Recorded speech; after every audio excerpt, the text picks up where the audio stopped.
Olha lá, crianças, tudo bem? Agora nós vamos falar sobre fazer as correções do capítulo 2, que se refere à respiração, circulação e excreção. São três órgãos, assim, três sistemas complexos e que necessitam de nós bastante atenção. Porque a respiração é uma função tão importante para os seres vivos. Como ocorre a movimentação do gás, oxigênio e do gás carbônico e dos nutrientes no organismo? O que acontece com os resíduos produzidos pelas células? Nesse capítulo, você continuará uma viagem pelo corpo humano em busca dessas e de outras descobertas. Mais à frente, lá na página 25, nós temos uma atividade, e essa atividade é que nós vamos fazer a correção aqui agora.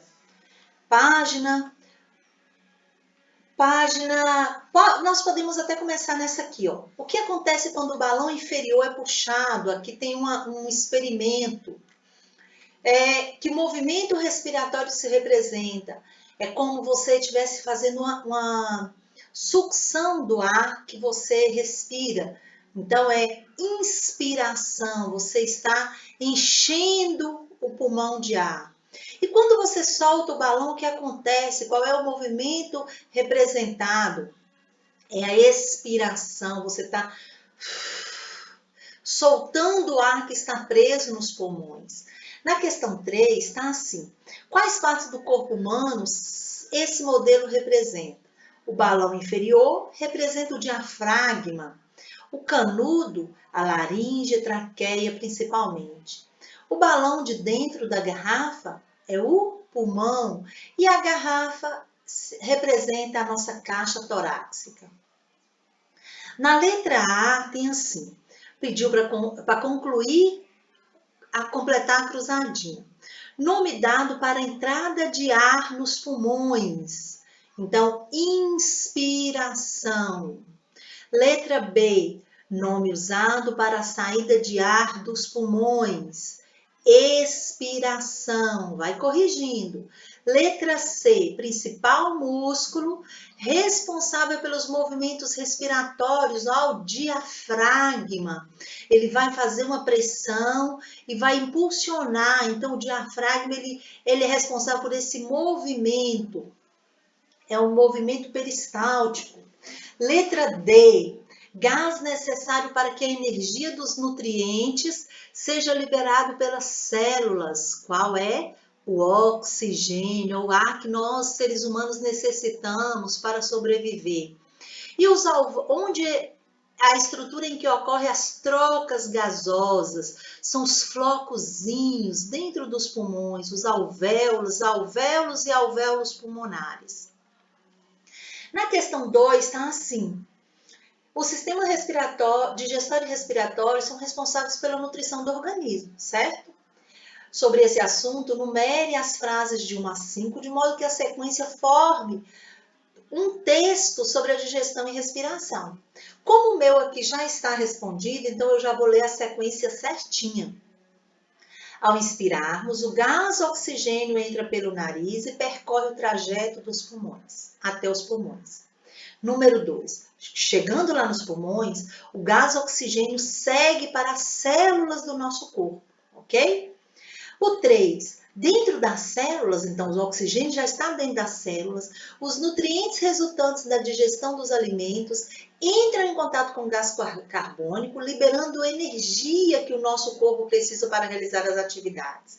Em seguida, além da energia, ocorre a produção de gás carbônico e de água. Saindo do número 4, finaliza-se com a 5, que está aqui a primeira. Ao expirarmos o gás carbônico e a água, são eliminados do nosso organismo. Ok? Dando sequência, nós temos aí as veias capilares, o coração, é todo um texto explicativo que você tem que ler bastante, esteja bastante concentrado no ato da leitura, para que você, na hora de realizar as suas atividades, você possa estar sabendo realmente o que você está fazendo. Aqui na página 30, nós temos recorte as figuras da lateral, Com base nas informações do quadro, cole nos espaços correspondentes. Então, aqui, impulsiona o sangue para todo o corpo. Quem é que impulsiona? O coração. Por meio desses vasos ocorrem as trocas gasosas com células do corpo, os capilares sanguíneos, são aquelas veias fininhas, muito fininhas, que interligam todo o nosso organismo. Por meio delas, o ar entra e sai do corpo. São as vias aéreas, entra pela boca, entra pelo nariz, as narinas. Conduz o sangue que sai do coração, o quê? A artéria. Aumenta e diminui o tamanho, fazendo com que o ar entre e saia deles. O quê? Os pulmões, quando o pulmão está cheio, ele está grande. Quando ele diminui, quando solta o ar, ele diminui. E conduz o sangue que entra no coração. São as veias, elas controlam. Por isso que tem que haver uma prevenção muito grande com relação às gorduras nas veias do coração. É necessário que a gente come menos gordura para não sobrecarregar as veias. As veias elas ficam cheias de gordura e isso pode dificultar a circulação sanguínea. O coração fica entre dois pulmões, como você pode observar a figura. Representação do corpo humano na região torácica, onde fica o coração e os pulmões. Na próxima, por que essa proximidade entre os órgãos é importante para o funcionamento do organismo? Porque é necessário, gente, que o nosso coração esteja próximo dos pulmões e também esteja protegido por uma caixa torácica. Ele está relacionado à pequena e à grande circulação. Ao sair do coração, o sangue passa primeiro pelos pulmões, onde ocorrem as trocas gasosas. Em seguida, já rico de gás oxigênio, e pobre de gás carbônico, o sangue volta para o coração, de onde é impulsionado para o resto do corpo, voltando posteriormente para o coração. Então, imagina como seria o funcionamento do organismo se o coração e os pulmões ficassem distantes um do outro. Ia demorar muito tempo. Então, é necessário, Deus é perfeito, fez o nosso corpo assim funcionar de uma forma maravilhosa, que tudo funciona certinho. Na questão 4, sobre o sistema do corpo humano que estudamos até aqui, marca um X nas frases que estão corretas. Então, aqui eu tenho a terceira está correta e as duas últimas. A terceira é: a energia dos alimentos somente é liberada no organismo com a presença do gás oxigênio. Essa é uma resposta correta. A próxima é: o gás oxigênio entra no corpo humano por meio do sistema respiratório. E a última, o gás carbônico produzido durante o processo de liberação de energia dos alimentos passa para o sangue e depois para os pulmões, de onde é eliminado por meio de expiração. Também está correto. Em seguida, nós temos o sistema urinário, que é o sistema de excreção, também é conhecido como sistema de excreção. Nós vamos eliminar suor, vamos eliminar excesso de água, excesso de sudorese. Então, tudo está vinculado ao sistema excretor, o sistema urinário. Aí tem algumas informações interessantes, de você sabia, vale a pena fazer a leitura, integração dos sistemas, nenhum sistema trabalha sozinho, todo o corpo ele depende do funcionamento perfeito de todos os demais órgãos do organismo. E aqui nós temos o desenho do sistema urinário, ou seja, nos rins. O sangue é filtrado, ocorre retenção de substâncias tóxicas ou excesso formando a urina. Dos rins, a urina segue pelos 2 uréteres, até a bexiga urinária. Então, sai daqui, desce pelos tubos que são os uréteres e chega na bexiga, ok? Onde fica armazenada. E nesse órgão, quando ela chega aqui, ela vai ser eliminada do organismo pela uretra, ok? Aqui um textinho informativo. Uma pirâmide alimentar que a gente até fez comentário na sala. E Próxima aula nós continuamos. Um abraço. Olá, alunos! Que bom estar aqui com vocês agora com a aula de ciência. E melhor ainda, está iniciando o volume 2, né, da nossa turminha do 5º ano. Então, aqui nesse capítulo, nós vamos ter uma abordagem extremamente importante, que vai ser o capítulo 4, A3, Água e Vida, e Água no Ambiente. São fatores extremamente pela vida, importantes para a vida, né? Água e vida. O planeta Terra representa uma grande quantidade de água. Na verdade, a vida, como a conhecemos, somente é possível na presença dessa substância. Animais, plantas, fungos, seres microscópicos, todos precisam de água para se manterem vivos. Isso mostra a importância de cuidarmos dos rios, mares, lagos e outras reservas de água. Nós temos aí, no Brasil mesmo, nós já passamos por várias situações de escassez de água. Agora mesmo nós estamos tendo na nossa cidade, nesses dias de pandemia não, mas antes da pandemia nós estávamos com rodízio de água, porque nós sabemos que a quantidade de água no planeta, ela é imensa, porém de água potável e pronta para consumo, é muito pouco. E nós sabemos que a água é o bem maior que alguém pode ter, né? As imagens mostram 3 situações em que a água é fundamental. Cite pelo menos mais 3 de situações que acontecem sem a presença dessa substância, que não acontecem sem a presença da substância. Então, aqui nós temos o cozimento de uma verdura, temos o banho, temos uma brincadeira na água do mar ou do rio, não sei. Mas em que mais nós poderíamos colocar? Poderíamos beber um copo com água, poderíamos molhar uma planta, alimentar, saciar a sede de um animal de estimação, limpar e higienizar nossa casa, nosso ambiente, né? São situações em que a água é de extrema importância. Na questão 2, nas situações representadas nas imagens, é essencial que a água seja limpa, de boa qualidade. O que acontece se uma pessoa ingerir água suja ou contaminada? Com certeza ela vai correr sério risco de ficar doente em decorrência, né, da poluição das águas.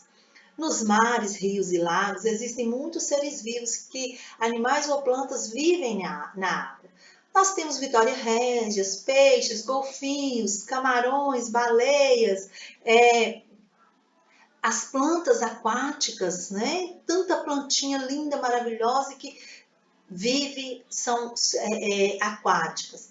A água é importante apenas para os seres humanos ou para todos os seres vivos? Ela é essencial para todos os seres vivos. É provavelmente que a maioria dos alunos saibam disso, né? A gente já conversou muito sobre isso, da preservação da água e da importância dela só para a nossa vida. Não é a primeira vez que você está estudando o conteúdo água.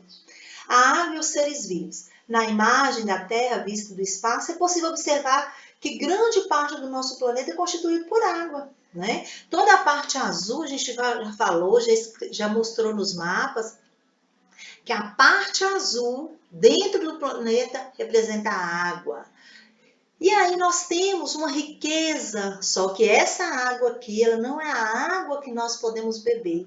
Ela é a água salgada. Nós vamos poder beber a água doce que está aqui, ó, em cima das placas tectônicas, em cima da placa continental, né? São as águas dos rios, das águas das lagoas, né? Os aquíferos são reservas de água muito importantes. No Brasil existem 2 aquíferos principais, o Guarani e o da Grande Amazônia, considerado por estudos recentes o maior aquífero do mundo, abrangendo áreas do Acre, Amazonas, Roraima, Rondônia, Pará e Amapá.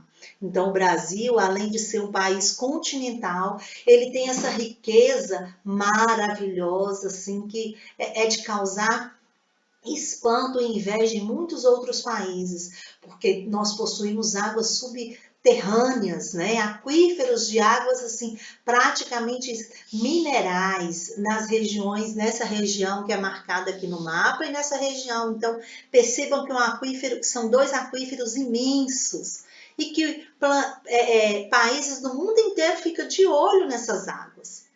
Aqui nós temos a Catarata do Iguaçu, que está entre Paraná, localizado nos Alpes Julianos, na Eslovênia, ó, uma região de lago, tá vendo? Aqui praia, Mar do Costa de Nilgalo. Aqui Rio Soninho, localizado no Parque Estadual Jalapão, no Tocantins. Percebam aqui que a água é bem cristalina e aqui também, mas essa é salgada. Essa aqui é a água própria para o consumo. Então, nós temos aqui, a quantidade de água disponível no nosso planeta é sempre a mesma. Desde a sua formação, a água apenas vai passando de um local para outro, das nascentes para os rios, dos rios para os mares, do ambiente para o corpo dos seres vivos, destes para a atmosfera, ficando as nuvens e retomando ao solo na forma de chuva. Então, nós conhecemos o processo de evaporação, né? Da água. A água ela tem um ciclo, que é o chamado ciclo da água. Além da água representar o ambiente, todos os seres vivos, como plantas, animais, fungos, têm uma quantidade de água em seus organismos e depende da água para sobreviver. A água é essencial para substâncias como os nutrientes, que sejam transportadas para todas as partes do organismo. Em alguns seres vivos, a água também ajuda a manter uma temperatura adequada. Então, aqueles animais que vivem, aqueles seres que vivem dentro da água são chamados de aquáticos. Oxigênio dissolvido na água. Para respirar, por exemplo, o organismo precisa retirar o oxigênio dissolvido na água e cada grupo de seres vivos tem uma maneira de fazer isso. A maioria dos peixes tem brânquias, órgãos por onde onde a água passa. O gás oxigênio é absorvido e o gás carbônico é eliminado para o ambiente. Então, olha que imagem muito interessante. E aqui tem Você Sabia, que é para encerrar nosso comentário de hoje. É muito fácil confundir plantas e algas, porque elas são parecidas e ambas produzem o próprio alimento. Apesar de semelhanças, plantas e algas fazem parte de grupos diferentes de seres vivos, pois apresentam diferenças importantes. Por exemplo, as algas vivem apenas em ambientes aquáticos ou muito úmidas e não têm troncos, folhas, flores ou sementes. Inclusive, algumas são microscópicas. Resumindo, algas não são plantas. Um abraço e até a próxima.